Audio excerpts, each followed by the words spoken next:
this background is kind of boring. The other day I was at my gym when I noticed something so refreshing, I actually did a little private clap. I'll tell you about it in today's video. Okay, so when my gym finally reopened after being on COVID lockdown for months, the front desk attendant gave all of us members these little spray bottles of aqueous solution to spray on the equipment and sterilize it before and after each use. Great. They had a little basket at the front desk where we could leave the bottles after our workout so that they could be sterilized and refilled.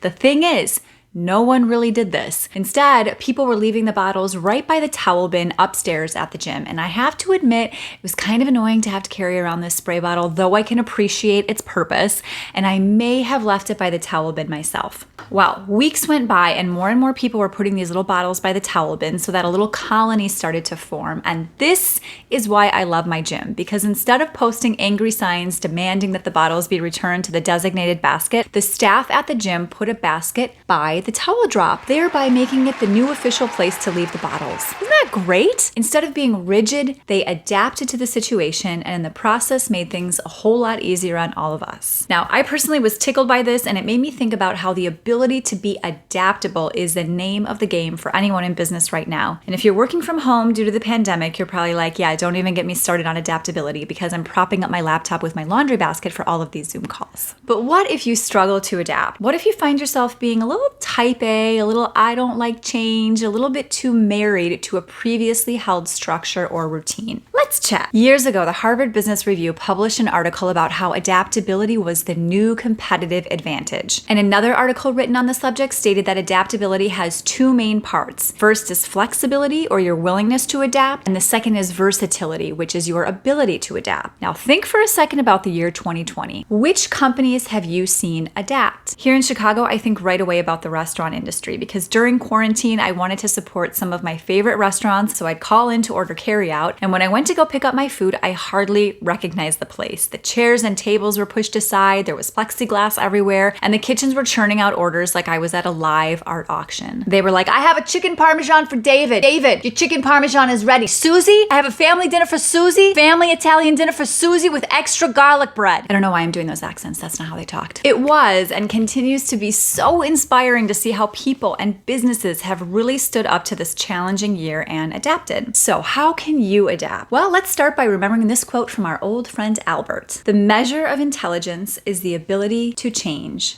So if you find yourself resisting change or struggling to adapt to challenging circumstances, keep in mind that by doing this, you're putting yourself in a neurological state that actually closes off your mind to new possibility. Studies and brain scans have shown this, that when we fight growth and change, our synapses start firing less and we actually become less creative. So I have to say, I agree with businessman and Silicon Valley legend Andrew Grove, who said there are two options: adapt or die. Let's not die. Let's change, let's grow, and let's adapt. Do this right now by trying this exercise. Sit down in a quiet place and ask yourself 3 questions. Number 1, in what ways has my life improved since the beginning of 2020? Number 2, what are 2 unexpected advantages that have come out of this challenging time? Number 3, what skills and abilities would I never have learned otherwise had it not been for this global pandemic? Now, this exercise only works if you commit to sitting down and actually writing out your answers to these questions, because the very act of writing is going to help you slow down and process your inner thoughts. Not only that, this exercise will help you to expand your way of thinking, which will get those creative synapses firing, and it might even lead you to some new discoveries. Thank you so much for watching this video. For more coaching, exercises, and techniques you can do at home, please visit my website at cordaycreative.com. While you're there, subscribe to my newsletter so you can get access to even more fun resources that will help you become the best,